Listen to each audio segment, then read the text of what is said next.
Hey everybody, and welcome to another video. I'm Mike B, and today I'm going to give you 6 pointers on just getting into World War II German military collecting. These are going to be things that I've learned through experience, both good and bad, and observations. And some of these are true for anything really that you're going to get into collecting: cars, stamps, coins, whatever.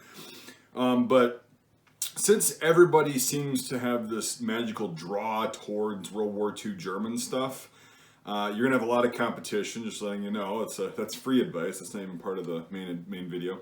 You're gonna have a lot of competition, and I don't really understand.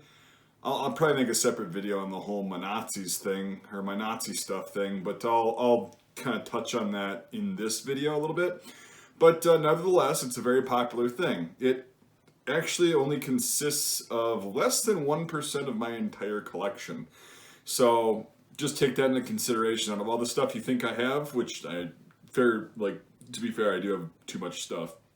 Excuse me, one of those burps is just like doing that, and then I just swallowed it. All right, we're good. But yeah, I do have a lot of stuff, but World War II German stuff consists of, like I said, less than 1% of my gun, bayonet, helmet, gear, anything collection. Now, there's a reason for that, but I'm going to give you some tips on things that I've learned over the past 15 to 20 years of collecting this stuff, and there's a reason I don't have that much of it.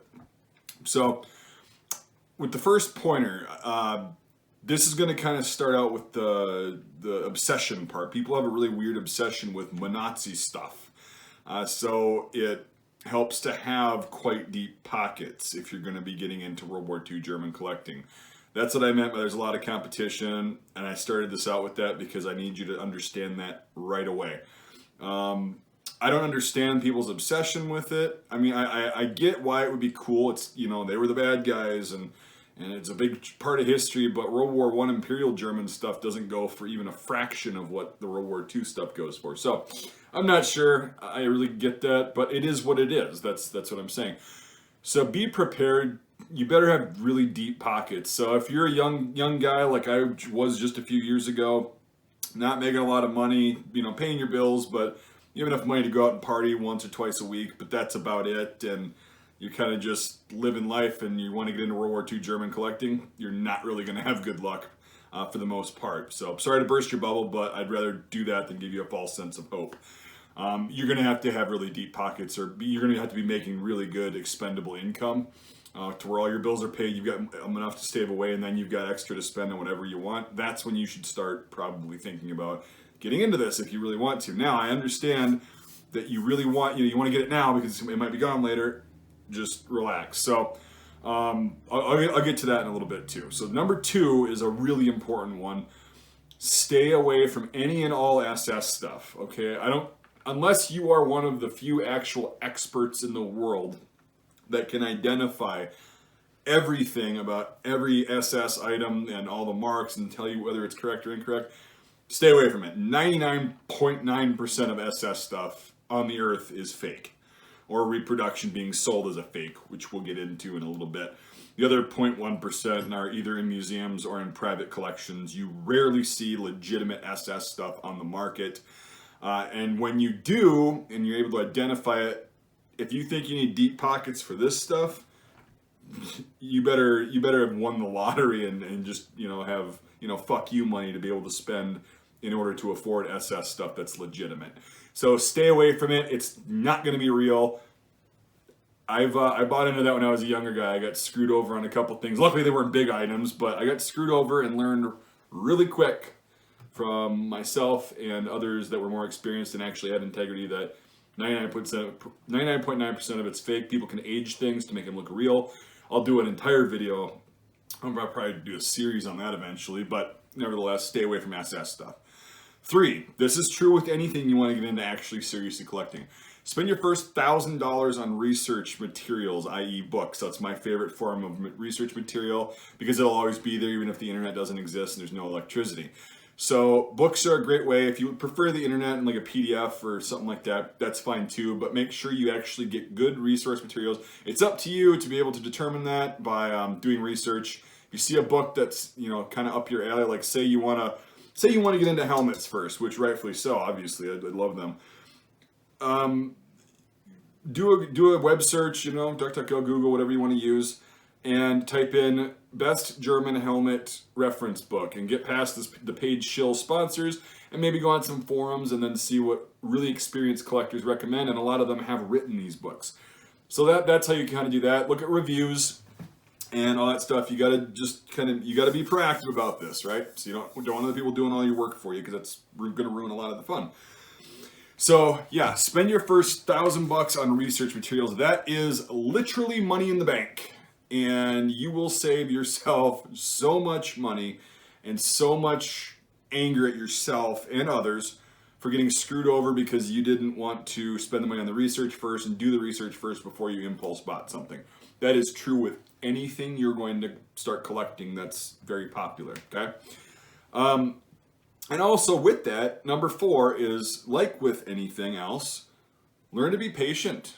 Learn to be patient. Again, this is all I have from almost 20 years of collecting. Well, I mean, I've got a few more World War II German things, let's be honest, but they're not that big. These are the biggest things I have. M42, Luftwaffe helmet sitting right there. Other than that, I have a tornister, I have a silverware set that my grandfather actually did bring back, and some other miscellaneous things like a K98 pouch. But yeah, this is basically the gist of my World War II German collection. This is what I have to show for 20 years. Some more bayonets too.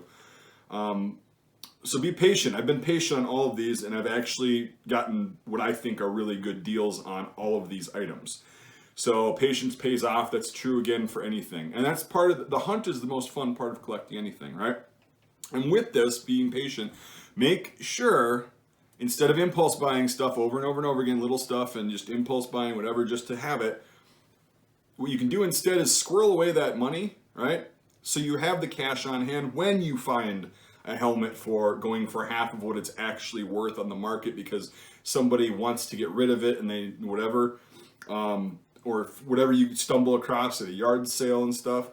Have that cash readily available. You'll be a lot better off doing that, and then you can get it, and then you're good to go. And it's like, well, God, it wasn't that I saw it and I had spent my money on this crap and now I can't get an actually cool thing that's a really good deal. So be patient and have that cash on hand. Number 5, understand that like the SS stuff, the ratio is a little bit less for just regular German equipment and guns and stuff. It's probably about 85 to 90% of the things are going to be reproductions or fakes, and 10 to 15% will be actually real of the items that you encounter. So there is a plethora of reproduction and fake World War II German items of any kind. SS is probably the most quantity-wise fake because it's the most popular because there wasn't a lot of it to begin with. And but yeah, things are faked all the time. I've purchased some fake stuff, honest to God, because I was impatient, didn't do proper research, and the person who was selling was a very good salesman, and took advantage of my lack of knowledge. But hey, that taught me a good lesson.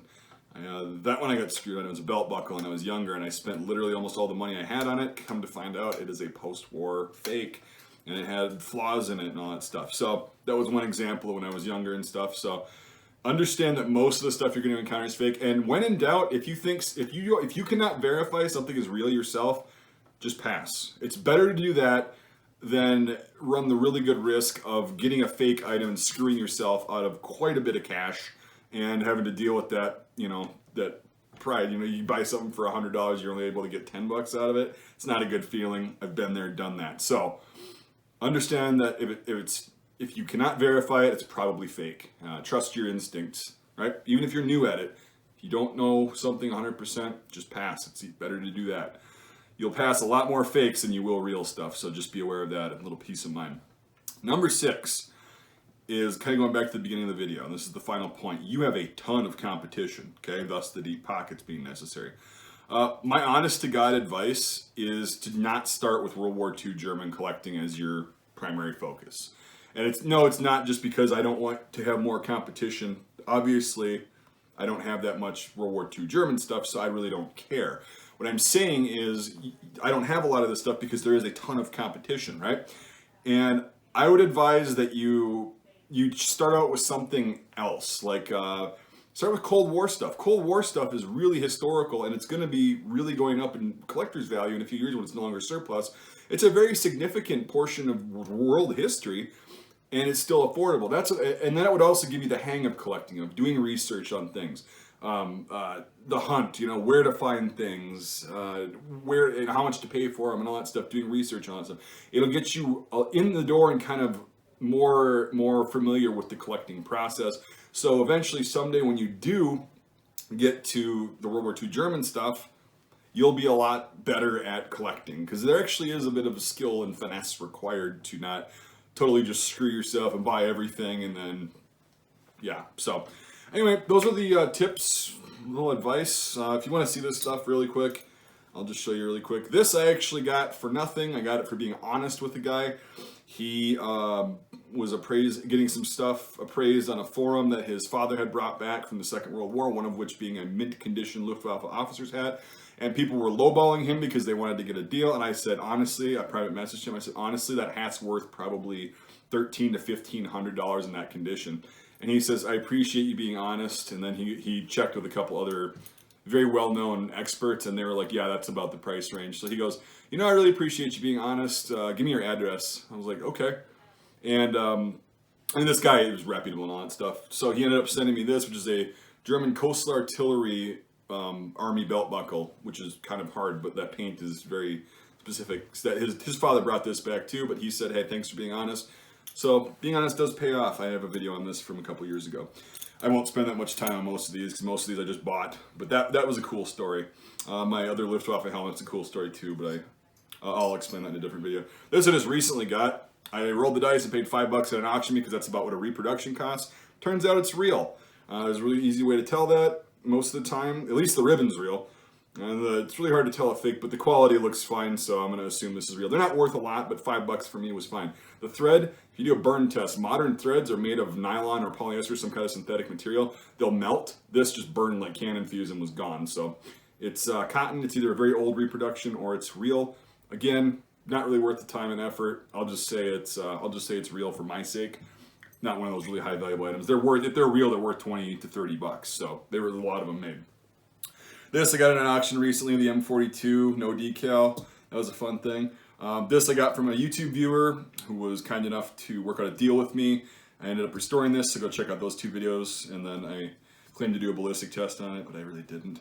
And then I got this from a forum member a couple years ago for a really good deal as well. The double decal here M35 helmet. This I picked up this year for a really good deal. It had some pitting on it, but I cleaned that up, and I don't care because it's a shooter. Just a standard BYF 44 P38 with the original grips and all matching, no import marks. So that was a pretty good find as well. Been wanting one of those for years, but didn't want to pay the exuberant price, so I waited for a good deal. Ended up getting it. I've been waiting about 15 years to get one of these. I actually got a Luger before this, which is odd. But only paid a couple hundred or $150 more for the Luger than I did for this. So there are deals out there. Be patient. It pays off. This I just wanted at an auction for $25. It's a complete World War II German KR 98 S98 or S84 98 bayonet with the frog and the scabbard. Not matching all that stuff. It's still 20 or $25, whatever the hell I paid for it. Not a bad deal. And then this I've had for you've seen this on other videos most likely. I've had for about 10 years now. And it's just a K98, nice bolt mismatch. It's a total mismatch because it got reworked in 1942. But it's a 1938 Mauser Oberndorf K98. It's a pretty cool rifle. Also the only non-Yugoslavian reworked K98 that I have. So also I'm not hoarding these. Anyway, sorry this video went so long. I just figured you guys would be like, what did you have on the table? And it would be rude of me not to show you. But again, not that much stuff, and definitely I've actually bought more real stuff than I have fake, so the ratio for me is pretty good because of all these factors. So that's why I'm just kind of giving you some tips and advice of what worked for myself and what's still working. So, all right, that's all I've got. Thank you for watching, everybody. If you got any questions, I'll try to answer them, but it should be pretty straightforward. If you like my work and you want to support me financially to help get cool things like this, the whopping $5, I'll just say Patreon supporters, you guys helped me get this. But no, you did help me afford this, trust me, and so that was pretty cool. And then it allows me to do other videos that I can't afford to put out of pocket, like ballistic tests on helmets and body armor. And there's two good ways to do that. Link to my Patreon is in the description, or you can just become a channel member. $5 a month or more on either platform. You can see it in my Discord server. pretty fun times, a lot of information exchange there, and I enjoy it, and pretty interactive. If you can't support the channel financially, I totally get that. You can just support it by liking this video, subscribing if you haven't already, and sharing this video out if you think this is valuable information to have. Anyway, hope you enjoyed the video. Hope you learned something, and hopefully I can save you from the pitfalls of the genre of collecting, or genre of items that everybody seems to want. So thank you for watching, everybody, and we'll see you on the next video.